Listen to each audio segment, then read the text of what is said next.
Hello and welcome to the channel students.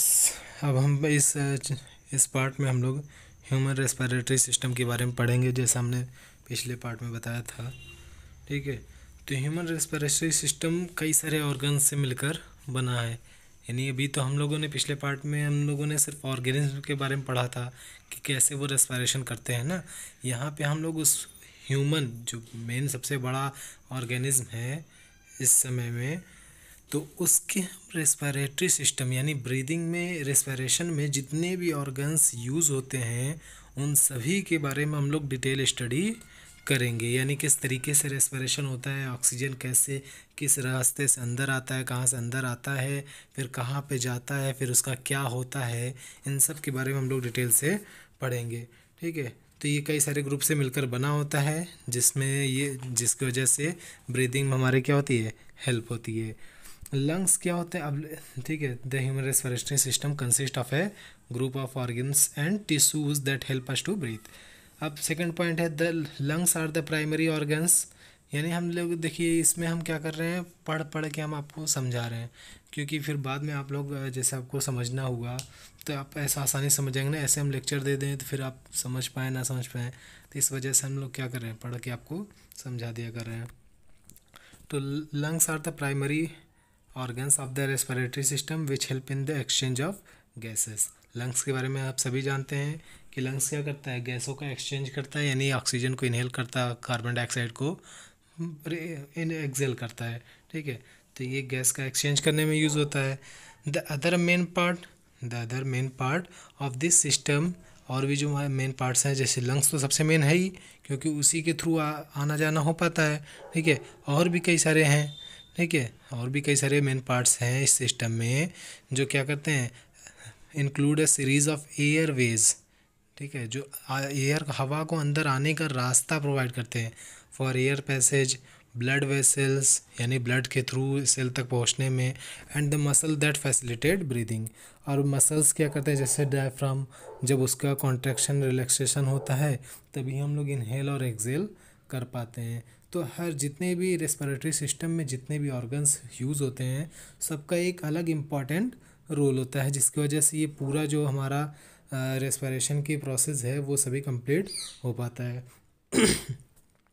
The human respiratory system involves the अब human respiratory system में क्या क्या involve होते हैं, जैसे नोज़, जहाँ से हम एंटर करते हैं, मुंह से नहीं है, मुंह से तो कभी कभार रेयर केस में करते हैं ना, वैसे ज़्यादातर क्या होता है, नोज़ से हमारा रेस्पिरेशन होता है।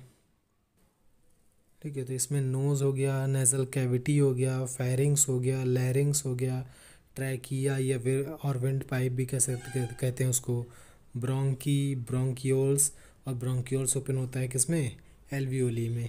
तो इन सभी के बारे में, ये सब जितने भी पॉइंट हमने बताए अभी, नोज से लेके एल्वियोली तक, इन सभी को हम लोग डिटेल में अब आगे हम लोग पढ़ेंगे। उसके पहले हम लोग एक बार वॉइस बॉक्स के बारे में पढ़ लेते हैं।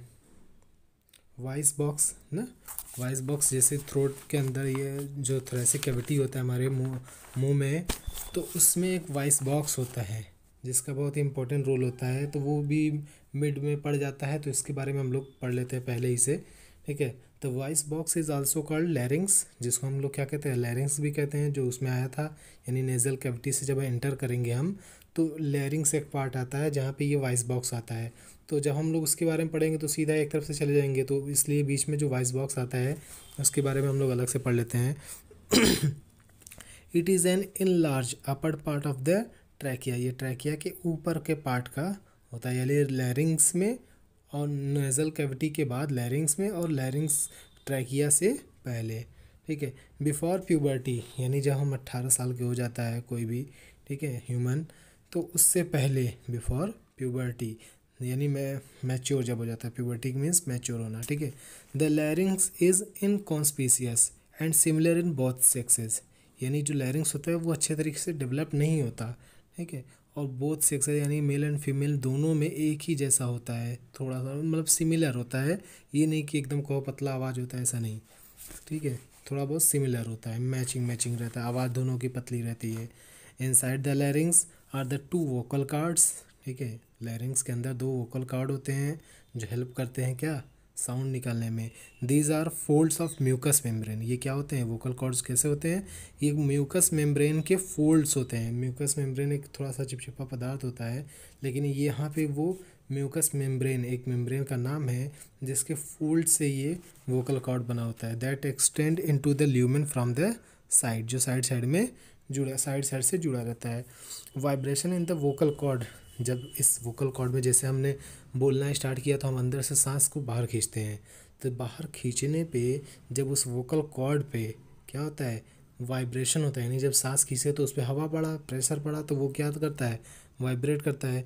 तो उसके वाइब्रेशन से result in the production of sound, उसके वाइब्रेशन से क्या होता है, साउंड का प्रोडक्शन होता है, which is Altered and converted into speech.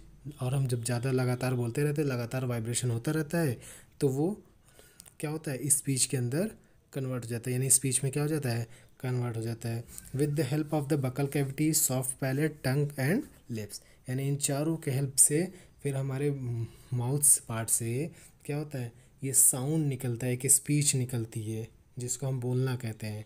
तो ये किस वजह से होता है, यानी जब हम सांस बाहर खींचते हैं कि हमारा आवाज़ निकले, तो वो जो हवा है वो वोकल कॉर्ड को वाइब्रेट कराती है, और वाइब्रेट करने से आवाज़ हमारे बॉडी से मतलब मुंह से निकलता है। ठीक है, अब हम लोग आगे पढ़ेंगे रेस्पिरेटरी ट्रैक्ट के बारे में। जैसा कि पीछे ही दिए हुए थे, पीछे ही बताए हुए थे अभी रेस्पिरेटरी ट्रैक्ट के बारे में। इसमें क्या क्या होता है, एक्सटर्नल नोस्ट्रिल्स यानी नोज़ का जो छेद होता है नाक का, उसको, नेज़ल कैविटी उसके अंदर का एरिया, फेरिंग्स उसके बाद जब वो अंदर अंदर जाता जाएगा तब वहाँ पे लैरिंग्स, ट्रैकिया, ब्रोंकी, ब्रोंकियोल्स, और फिर लास्ट में ये खुलता है कहाँ, एल्वियोलर सैक्स, जो लंग्स के अंदर होता है, यानी ब्रोंकी, ब्रोंकियोल्स ये सभी लंग्स के अंदर होते हैं।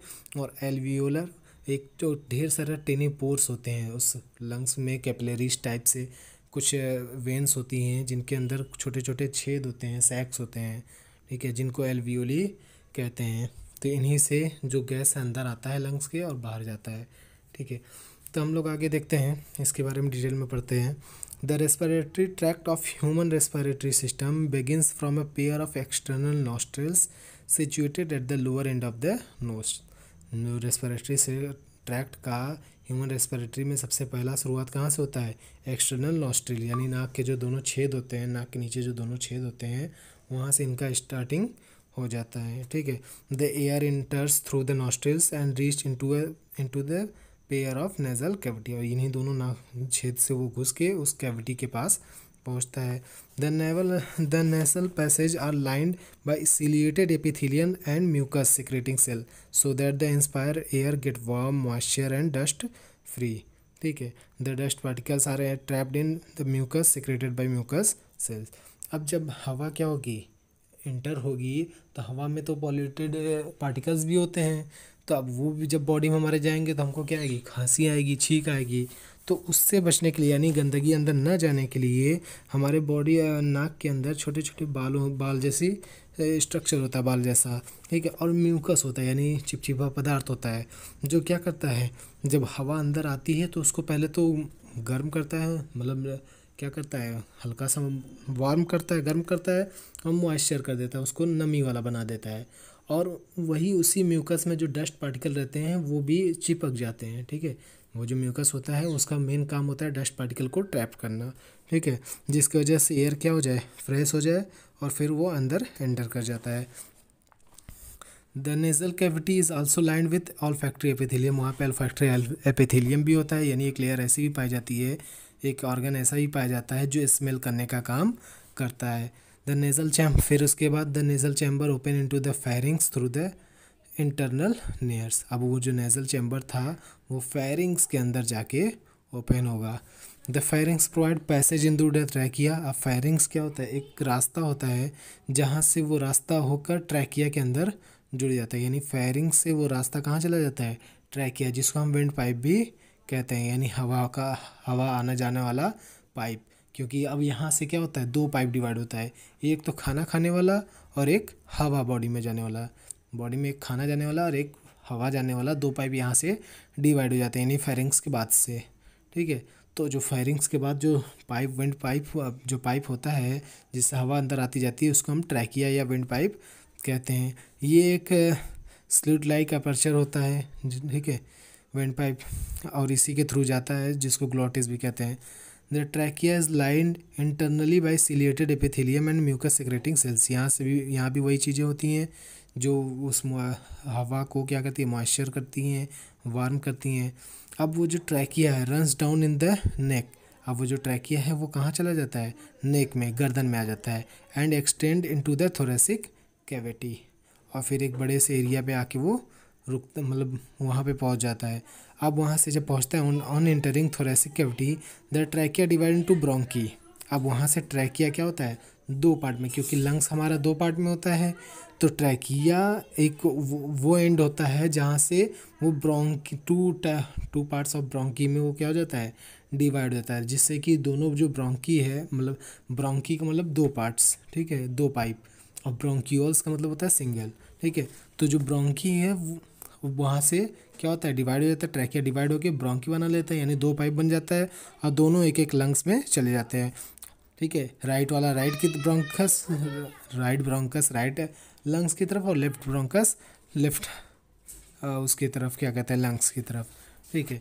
तो अगले पार्ट में हम लोग लंग्स के बारे में देखेंगे।